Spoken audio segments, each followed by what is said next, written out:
आज यानी 13 नवंबर को सोने चांदी के दामों में बड़ी छलांग देखने को मिली है। India Boolean and jewellers association के मुताबिक 10 ग्राम सोना आज 2,641 रुपए की जोरदार बढ़त के साथ 1,26,554 रुपए पर पहुंच गया है। कल यानी सोमवार को इसका भाव 1,23,913 रुपए था।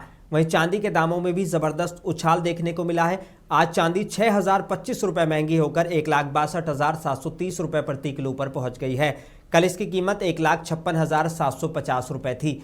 आपको बता दें कि 17 अक्टूबर को सोना 1,30,874 रुपए और 14 अक्टूबर को चांदी 1,78,100 रुपए के अपने ऑल टाइम हाई के स्तर पर पहुंची थी। इस साल अब तक सोने की कीमत 50,000 रुपए से ज्यादा और चांदी 76,000 रुपए से ज्यादा बढ़ चुकी है। एक्सपर्ट्स का कहना है कि ग्लोबल मार्केट में डिमांड बढ़ने और डॉलर इंडेक्स के कमजोर पड़ने से ये तेजी देखने को मिल रही है। साथ ही शादी के सीजन में ज्वेलरी डिमांड भी सोने के दामों को और मजबूती दे रही है। ऐसी ही अपडेट्स के लिए मुंसिफ टीवी को लाइक, सब्सक्राइब और शेयर करना ना भूलें।